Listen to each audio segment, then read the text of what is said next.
$300,000. My entire life savings. I brought it to my son's house, ready to help him save his failing business. That night, I couldn't sleep. I went downstairs for water and heard voices from the kitchen. My daughter-in-law was on the phone laughing. The old woman brought everything she has. We just need to keep her comfortable until the money is in our account. Then we'll put her in the cheapest nursing home we can find. I stood frozen in the darkness, my heart shattering into a million pieces. Before I share what happened next, I want to know where you're watching from today. Drop your location in the comments. If stories about truth and justice resonate with you, please hit that like button and subscribe. Now, let me tell you how I discovered the truth and what I did about it. My name is Margaret Chen. I'm 71 years old. For 42 years, I worked as a registered nurse at St. Mary's Hospital in Portland. I held the hands of people taking their first breaths and their last. I learned that life is precious and unpredictable. I learned that money comes and goes, but family is supposed to be forever. I raised my son David as a single mother. His father left when David was only 2 years old, chasing dreams that didn't include diaper changes and midnight feedings. I never remarried. I didn't have time for romance between the double shifts and making sure David had everything he needed. We didn't have much, but we had each other. I worked holidays so I could afford his school supplies. I picked up extra shifts so he could play baseball with his friends. Every sacrifice I made gladly. Because he was my son, my only child, my whole world. David grew into a handsome young man. Ambitious, charming, perhaps too charming for his own good. He had a way of making people believe in him, making them want to help him succeed. I was his biggest believer. When he was 25, he started his own business, a small marketing agency. I gave him $20,000 from my savings to help him get started. He promised to pay me back. He never did, but I didn't mind. Seeing him succeed was payment enough. The business grew slowly but steadily. David worked hard, or at least that's what he told me. By the time he was 30, he had a small office downtown and 3 employees. He drove a nice car. He wore expensive suits. He seemed happy. Then he met Victoria. Victoria Hartwell came from old money. Her family owned property all over the state, though I later learned most of it was mortgaged to the breaking point. She was beautiful in that cold, polished way that always made me uncomfortable. Perfect hair, perfect nails, perfect smile that never quite reached her eyes. They got married after only 6 months of dating. I wasn't invited to be part of the planning.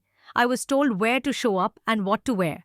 At the wedding, I sat in the 3rd row behind Victoria's family members, who looked at me like I was something they had stepped in. "Mom, this is just how things are done in Victoria's circle," David said when I expressed my hurt. "It's not personal." But it felt personal. It felt very personal. After the wedding, things changed. David called less often, visited even less. When we did talk, Victoria was always nearby listening. I could hear her sighing impatiently in the background, waiting for our conversations to end. I tried to build a relationship with her. I invited them for dinners that she always had excuses to decline. I sent birthday cards that were never acknowledged. I offered to help with their house, their garden, anything, and was politely but firmly refused.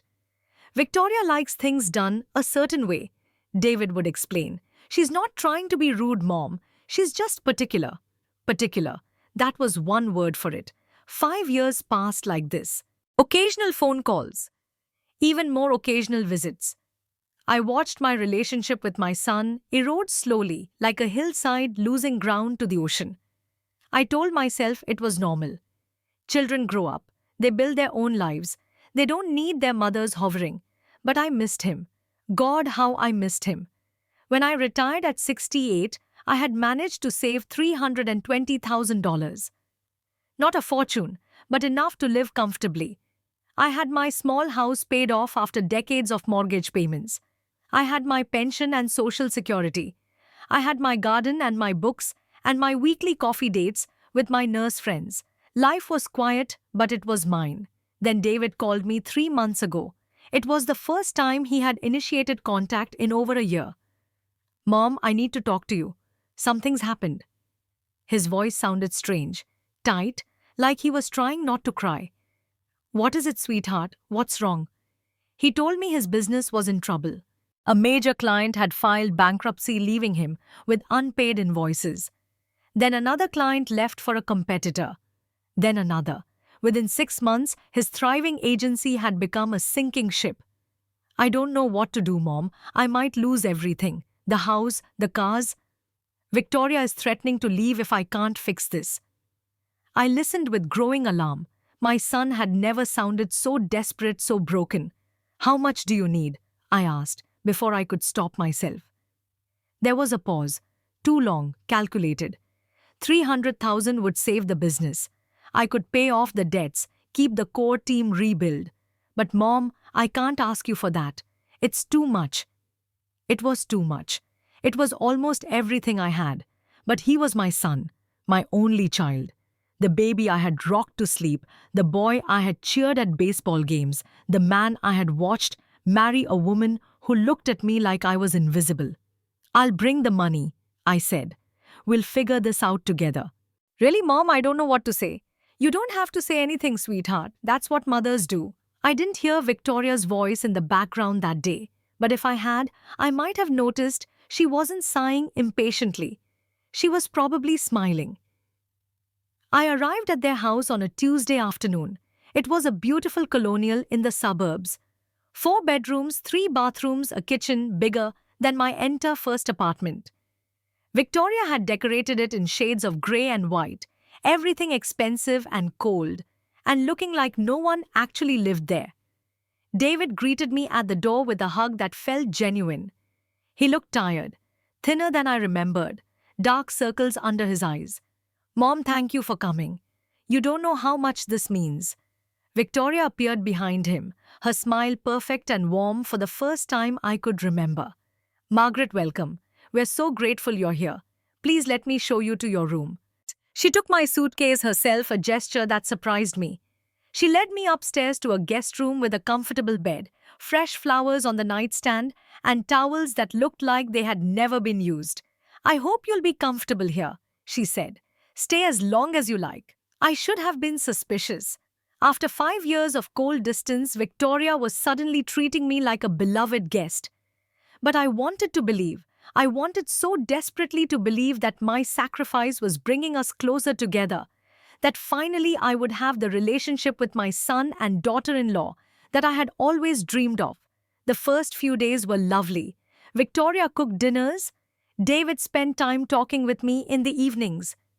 We looked at old photo albums. We laughed at stories from David's childhood. It felt like the family I had always wanted. I signed over the $300,000 on Thursday, a bank transfer that wiped out my savings. David had tears in his eyes. I'll pay back every penny, Mom. I promise. This is just a loan. I know you will, sweetheart. I didn't ask for paperwork. I didn't request a formal agreement. He was my son. What more did I need? That night, I couldn't sleep. The bed was comfortable enough, but something felt off. A strange energy in the house. I lay awake until well past midnight, then decided to go downstairs for a glass of water. I was halfway down the stairs when I heard the voices.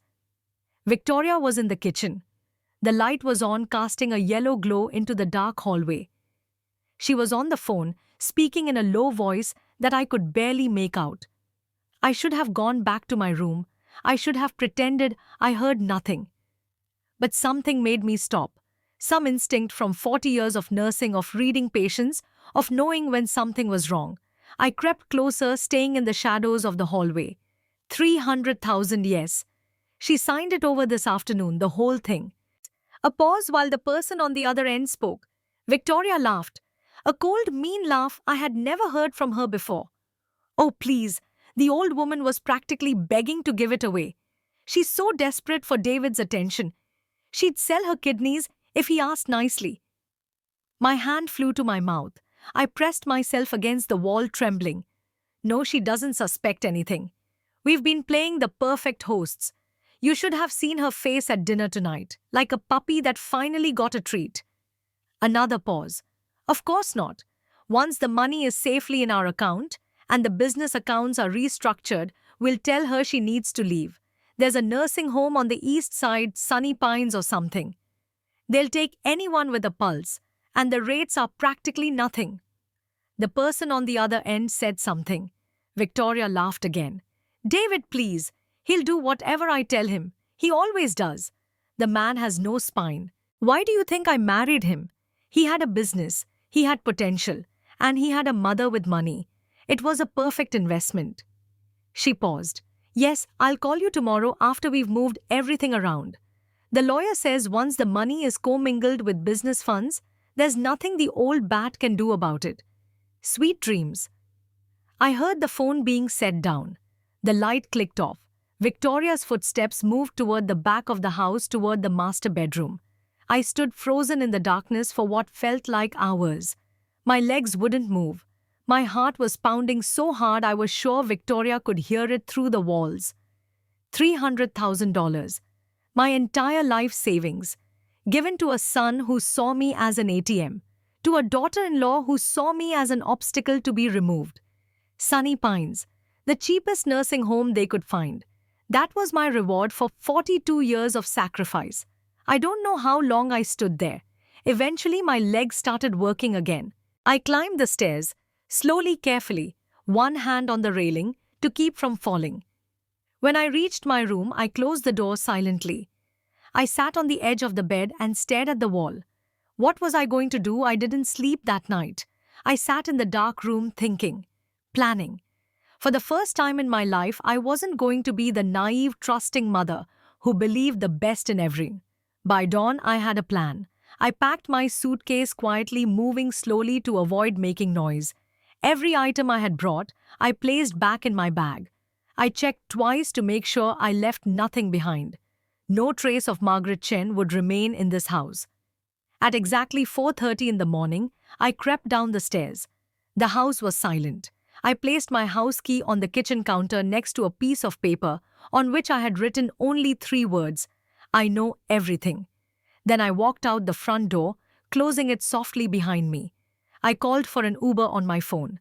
While I waited, I stood at the end of their driveway and looked back at the beautiful colonial house. My son was in there, sleeping peacefully, probably dreaming about how to spend my money. The driver arrived within 10 minutes. A young woman who didn't ask questions when she saw my suitcase and my expression. Where to? She asked. The train station, please. It was just after 5 when I arrived at the station. The first train back to Portland didn't leave until 6:30. I bought a coffee from a vending machine and sat on a bench watching the sky gradually lighten. At 6:15 my phone rang.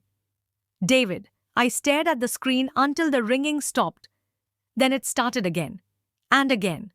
I counted 7 calls before he finally gave up and sent a text. Mom, where are you? Victoria woke up and you're gone. What does your note mean? Please call me.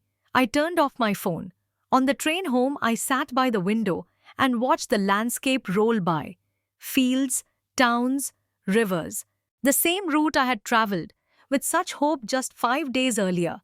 Now I felt like a different person entirely. I wasn't angry. That was the strange thing. I wasn't sad or heartbroken or even particularly surprised. I felt cold, calm, clear. For years I had ignored the signs.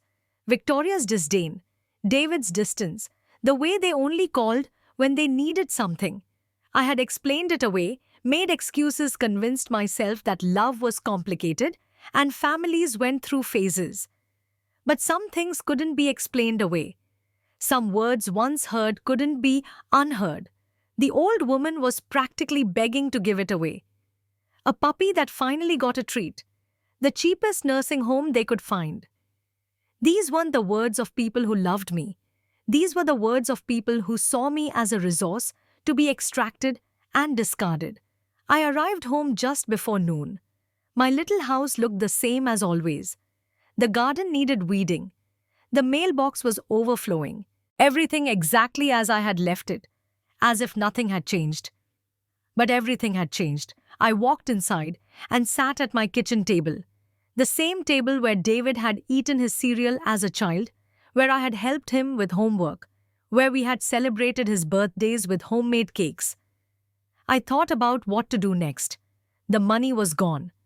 $300,000 transferred to David's business account. According to what Victoria had said, they were planning to restructure the accounts in a way that would make it impossible to recover. But she didn't know something. The transfer was completed on Thursday. Bank rules meant the funds wouldn't fully clear until Monday. I still had time. I picked up the phone and called my bank. "I need to stop a transfer," I said. "It was made on Thursday. I have reason to believe I was defrauded." The process wasn't easy. I spent 3 hours on the phone with various departments, explaining, providing documentation, waiting on hold. But eventually they agreed to put a hold on the transfer, pending investigation. "We'll need a police report," the final supervisor told me. "If there's evidence of fraud or elder abuse, we can reverse the transaction." Elder abuse. The words hit me like a physical blow. That's what this was. My own son was guilty of elder abuse. I filed the police report that afternoon. I told them everything. The conversation I had overheard, the plan to take my money, the nursing home threat. The detective who took my statement was a woman, about 40, with understanding eyes. "Mrs. Chen, this is more common than you might think," she said. "Financial exploitation of elderly parents by their own children. It's one of the fastest growing crimes in the country. What happens now? We investigate. We interview your son and his wife. If the evidence supports your account, we can pursue criminal charges." Criminal charges. Against my own son. I had raised him, loved him, sacrificed everything for him. And now I was sitting in a police station filing charges against him. The irony wasn't lost on me. They came on Saturday. I knew they would. Victoria would have realized by now that the money hadn't arrived, that something had gone wrong with their perfect plan. I was in my garden when I heard the car pull up. I recognized David's silver Mercedes, the one I had helped him buy 3 years ago when his old car broke down. I continued weeding my tomato plants. I didn't look up when they approached. "Mom," David's voice was tight, controlled. "We need to talk." "Do we?" The bank called. "They've frozen the transfer. What's going on?" I finally looked up. David was standing at the edge of my garden, his face pale. Victoria was a few steps behind him, her expression carefully neutral. "I should think it's obvious," I said calmly. "I stopped the transfer." "But why? You said you wanted to help. You said the money was a gift." "I said it was a loan, and I changed my mind." Victoria stepped forward, her neutral expression shifting to something harder. "You can't just change your mind. We had an agreement. David has bills to pay, contracts to honor. Then David should have thought about that before conspiring to steal from me." The words hung in the air. David's face went from pale to grey. "What are you talking about? Steal, Mom? I would never." "I heard you, Victoria." I stood up, brushing dirt from my knees. "Thursday night, on the phone. You thought I was sleeping." Victoria's composure cracked for just a moment. A flash of something in her eyes. Fear, perhaps, or anger. "Whatever you think you heard." "I know what I heard. Every word. The cheapest nursing home you could find. The old bat. The puppy finally getting a treat." I paused. Should I continue? Silence. David turned to look at Victoria. Something passed between them. A moment of communication I wasn't meant to see. "Mom, you're confused. Whatever you heard, you misunderstood. Victoria would never. Victoria would never. What, use your mother for money, convince you to participate in fraud. Tell her friends that I was nothing more than an investment to be liquidated." "You don't have any proof," Victoria said, her voice cold now. "You're just a bitter old woman who's angry that your son loves his wife more than you." "Actually, I do have proof. I've filed a police report. They'll be investigating. And I'm sure your phone records will be very interesting." Victoria's face went white. "You wouldn't." "I already have." For a moment, no one spoke. Then David exploded. "How could you do this? I'm your son. You're going to send me to jail. You're going to ruin my life." "You ruined your own life, David, the moment you chose to betray me. The moment you sat in your kitchen and listened to your wife plan my disposal and said nothing. I didn't know. I swear I didn't know about the phone call. Victoria handles all that. I looked at my son. This man I had raised, loved, sacrificed everything for. The stranger who would throw me away for money. Whether you knew about that specific phone call or not, you knew what kind of person she was when you married her.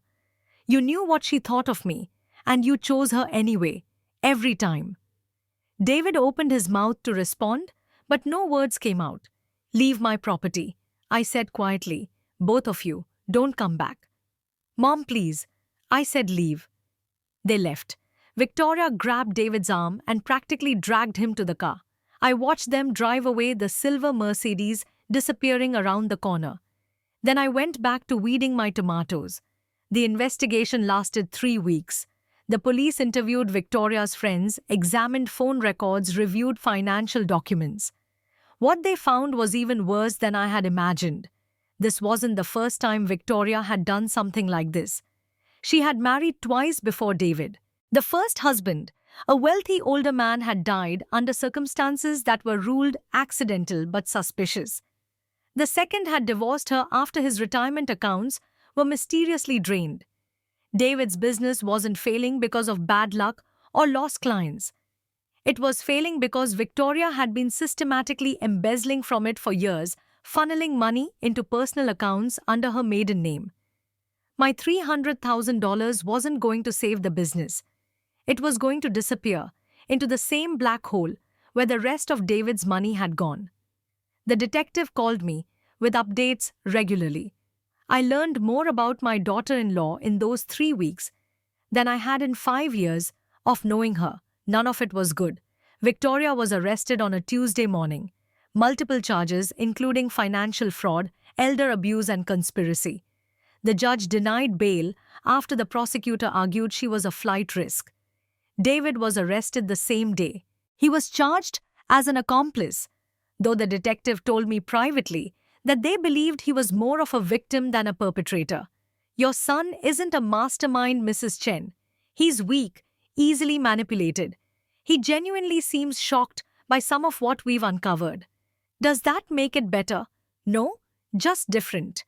The trial was scheduled for 6 months later. I was called as a witness for the prosecution. When I walked into the courtroom, I saw David for the first time since I had sent him away from my garden. He looked terrible, thin, haggard. The handsome, charming son I remembered had been replaced by a broken man in an ill-fitting suit. I took the stand and told my story. The phone call, the words I had heard, the plan to dispose of me like garbage once they had my money. When I finished, David's attorney approached for cross-examination. Mrs. Chen, isn't it true that you have a history of conflict with your daughter-in-law? We were never close. That's not the same as conflict. Isn't it possible that you misheard the phone conversation, that you let your pre-existing dislike of Victoria color your interpretation? I know what I heard, but you were an elderly woman, woken in the middle of the night. Isn't it possible? I was a nurse for 42 years. I spent countless nights woken from sleep to make life or death decisions. My hearing is excellent. My memory is sharp. And I know the difference between a misunderstanding and a conspiracy. The jury found Victoria guilty on all counts. 12 years in prison. David took a plea deal. 18 months reduced to 6 for good behavior, plus 5 years probation.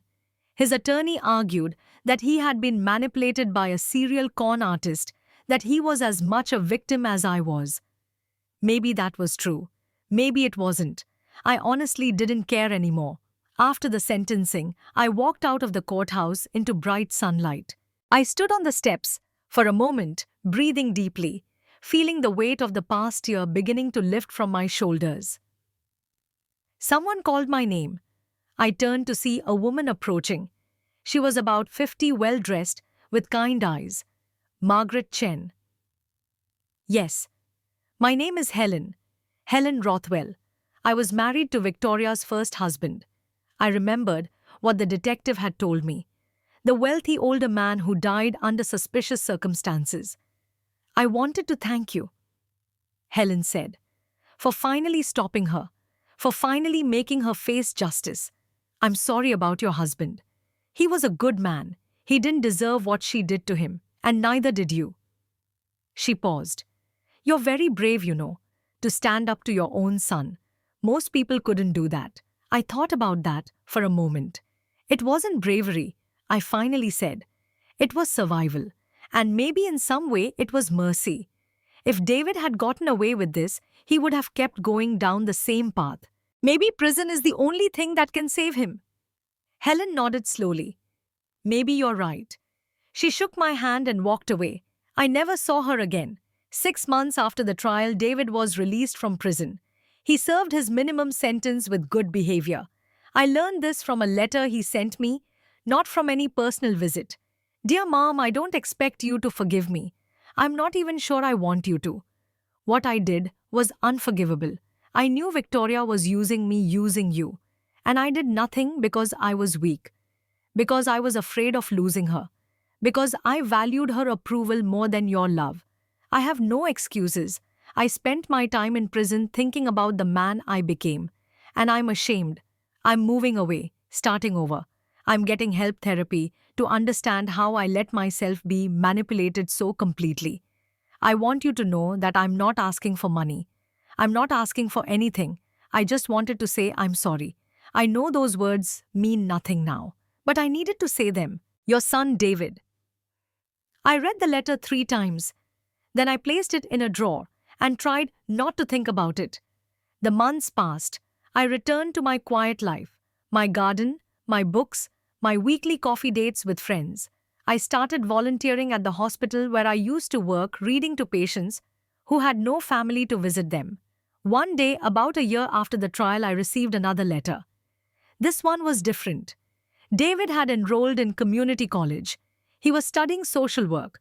He was volunteering at a shelter for victims of financial abuse, using his experience to help others recognize the signs of manipulation. I can't undo what I did, he wrote, but maybe I can help prevent it from happening to someone else. He didn't ask for anything. Not money, not forgiveness, not even a response. I read that letter 5 times. Then I did something I hadn't done in over 2 years. I wrote back, Dear David, thank you for your letter. I'm glad to hear you are getting help and trying to do better. I don't know if I can ever forgive you. The wound is too deep. But I don't wish you ill. I hope you find the peace you're looking for. I hope you become the man I always believed you could be. Maybe someday we can have coffee and talk like 2 adults who've both made mistakes and learned from them. I'm not ready for that yet, but maybe someday. Your mother, Margaret. It wasn't forgiveness. It wasn't reconciliation. But it was a start. 2 more years passed. David and I exchanged letters occasionally. Never phone calls, never visits. Just words on paper, slowly rebuilding something that had been shattered. He graduated from his social work program. He got a job at a non-profit that helps elderly people protect themselves from financial exploitation. The irony wasn't lost on either of us. Last month, he asked if we could meet for coffee. I said yes. We met at a small cafe downtown. He was waiting when I arrived. He looked different, older, humbler. The arrogant charm that Victoria had cultivated was gone, replaced by something quieter and more genuine. Mom. He stood up when he saw me. He didn't try to hug me. He just pulled out my chair and waited. David. We ordered coffee. We sat in silence for a long moment. I don't know where to start, he finally said. Then don't. We don't have to have big conversations. We can just drink our coffee. So we did. We talked about small things. The weather, his job, my garden. Nothing important. Nothing painful. When the hour was over, we walked outside together. Can we do this again? He asked. Maybe next month. I looked at my son, this man who had hurt me so deeply, this man who was trying slowly, imperfectly, to become someone better. Yes, I said, I think we can. He smiled. A real smile, not the charming one he used to use when he wanted something. Thank you, Mom, for giving me another chance. Everyone deserves a second chance, David. It's what we do with it that matters. He nodded slowly. Then he walked away. I watched him go, this stranger who was also my son, and I felt something I hadn't expected. Hope. I'm 74 now. 3 years have passed since that first coffee date with David. We meet monthly now, sometimes more. We've never gone back to the way things were before, that trusting, naive relationship, where I would have given him anything he asked for. But we've built something new, something more honest, something based on respect rather than blind love. David remarried last year. A woman named Sarah, a counselor he met through his work. She's nothing like Victoria. Warm, genuine. She actually seems to like me. I was invited to the wedding. I sat in the front row. Victoria was released from prison after serving 7 years. I have no idea where she is now. I don't want to know. My $300,000 is still in my bank account. Well, most of it. I used some to set up a scholarship for students studying elder law. A small contribution to prevent what happened to me from happening to someone else. I have also written a new will. David is included, but not as the sole beneficiary. The money is split between him, Sarah's children from a previous marriage, and several charities that help elderly people. When I told David about this, he just nodded. That's fair, he said. More than fair. I think about that night often. The night I stood in the darkened hallway and heard my daughter-in-law planning to throw me away.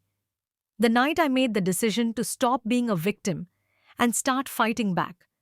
What would have happened if I had stayed asleep, if I hadn't gone downstairs for water? If I had never heard that phone call, I would have lost everything. My money, my dignity, my independence. I would have ended up in the cheapest nursing home Victoria could find, alone and forgotten. But I did wake up, I did hear, and I did fight back.